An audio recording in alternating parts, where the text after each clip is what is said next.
What is up, guys? This is JTMFILM here, and welcome to Story Time. This is a special video where I tell you about a couple stories that I have in my head I wanted to talk to you guys about. And so these stories really did happen, and I'm not lying about them. And some of these stories suck, some of these stories are totally ridiculous, and some of these stories just are the random blue. And so I have a couple stories here. I got my 2 of the worst days of my life stories, and so that totally sucked. And I also have the story of this kid that goes major meltdowns in my classes. And so I'm going to start off with a crazy ass kid going in meltdown in my class. I figure you guys will like that one the most, and it can put some humor to you and your whatever the hell you're doing. If you're in the bathtub or you're just eating cookies and milk on the couch being a fat ass. No, I'm kidding, I do that all the time, but who cares.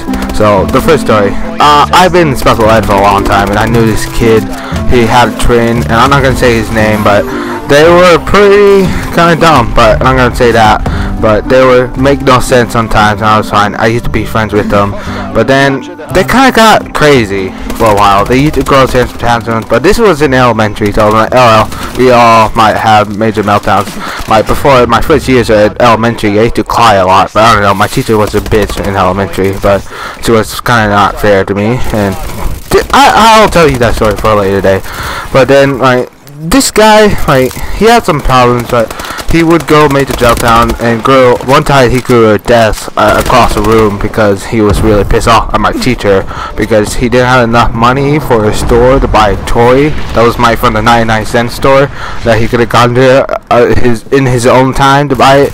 But no, he got this extremely pissed off at the teacher, and it was a different teacher that pissed him off. But here on, so we're in middle school in 8th grade, and I had this one teacher, and he kind of liked to mess with him. But there was also this other kid called Ryan, and I will tell you this kid named Ryan because he is a little kind of prick, and he loves to mess with you 2 twins, and he loves to see them get pissed off in class and go 10 to 7. But it's really fucked up because they're trying to help them not to control that because they're almost going to high school and they're still doing this shit. It's not really help. They're on my medication to help them calm down, but honestly that shit doesn't work at all. And so this kid, oh shit, I said his name. Well, the twin brother said a bad word, and the kid pissed him off at the teacher. Ooh, he said a bad word, and then he went on and saying, "Fuck you, Ryan," and he grabbed a pair of scissors and he started running at him, and the kid was like, "Oh shit!" and he ran to the back room. We had 2 of my rooms in the classroom, and he ran to the back room, out the window, and he freaking went off on the door, and then the teachers did not want to go near him because they were scared as fuck by him. And so he's going around and he just sees everything that he's buying, and he's by a bookshelf. He started throwing books at us, and I'm standing in the background eating my sandwich, and this is in a study hall, and I'm like, okay. And then I had no idea what happened, and so there's another kid in the class that also liked to piss him off and wanted to get in disturbances happen. But this time he was like, oh, this is really shit going down. So he didn't touch him. He threw like a fucking math book at him, and he was not, I can tell, I thought he was gonna get pissed and try to fight him, but no, he was scared as fuck by him right there. And so he's like, oh crap, I said his name again. Bro, calm down. And he was like, no, fuck you, I'm not gonna calm down. And then my teacher came in, Mr. Perez. He's a cool teacher, but sometimes he wasn't. And so he was like, oh shit. And so he started calming down right there. It was just AIDS in the classroom at the time. And so my school counselor came, and they went outside, they calmed him down, and he was just went home right after that. And so that when they started putting medication for him so he can calm his itch and all that stuff.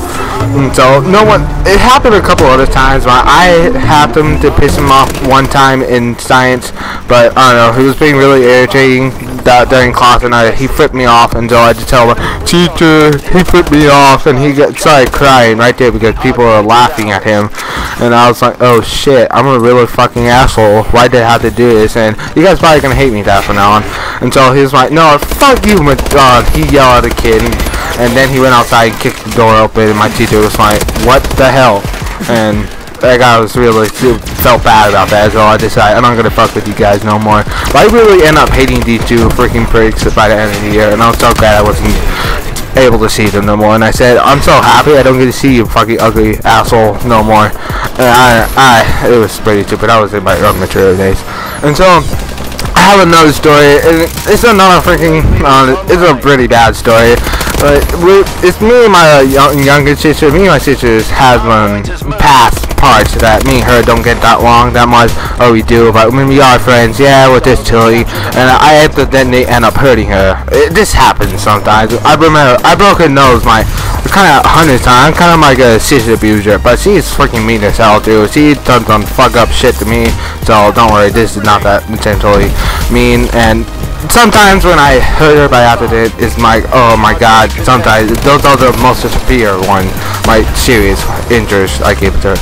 So we're at the beach, we're walking in the water, and me and my sister love the beach at this time, and we're totally uncool. My dad been stung by a stingray, or I don't know, by a sea manner or something like that.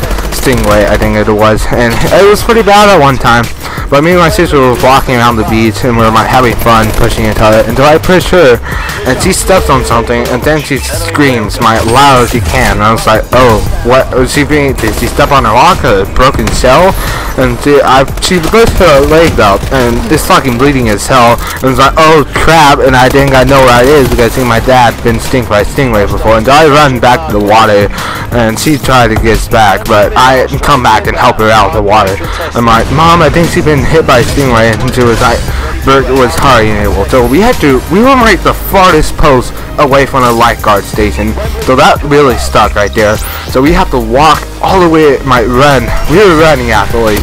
My brother was very young at the time, so she had to carry him a lot, and the baby carries was left in his hand, and we were just chilling out at the beach for the weekend. We were having fun. Now we have to run all the way back, and Brooke, she ran her best, but then she got to a point, she stopped, she couldn't walk no more, and so her legs were bleeding like hell. And this guy just jumps in front of me. I don't know why. But so my mom's like, I can't walk no more. Run through the lifeguard station. And you've been running on the beach before, you know it's hard. And this was in my 6th grade, and I was fat at the time. I wasn't the best runner. And I was like, oh, okay. And so I ran the best I could, and I was oh my god, take a couple of days, so I need to keep going. And I finally found a lifeguard, and I had to go all the way to the medical station because they weren't at the stands for no fucking reason. And so I get there, and it's like, my sister got stung by a stingray, and I had a speech impediment. It was pretty bad in 6th grade, and so I was like, what? My sister got stung, and she can't walk. And so I'm like, oh, okay. And so they're trying walking over here. I'm like, can you just get a truck? And so they got a truck. They pull over there. And so she got over there, and she was screaming pretty loud the stuff that was putting on her, and so I was like, oh my god, and this was my fault. And my mom, can you go get the courage that we put in my little brother in, we pull around, because that had most of the stuff in at the time. And we didn't know it, that all the money that she mostly had was in her pocket at the time, like $80, and we were going to use that to go home or get some food. And so I go get the courage, and it takes the longest time. You have to push it, and the sand was making it hard, and so it was pretty hard to push it all the way down there. That was pretty annoying, and it took a while. Then I see my mom running down to me, and it's like, what happened? I thought you were hurt or something. I'm like, no, this is really hard to push this thing because all the sand is so heavy now. And so I'm like, alright, let me get my phone. And so we made it back there, and so I don't know, something. We were gonna get food after I cleaned the trailer up, and my mom looks in her wallet and screams, "Oh shit!" I'm like, "What?" I think my money fell in my pocket, and she was running my pretty bad source at the time, and so she lost $80 that day, and it was pretty suck, and that was one of the worst weekends I had in a lie. So pretty much a bummer story right there, but it was a pain in the ass. But we end up loaning money from my grandma. We ended up going home straight after that because Brick couldn't pretty much do nothing. So thank you guys for watching. I hope you enjoy these stories and my suffering and all that stuff. And I'll see you in my next Call of Duty video. Thank you.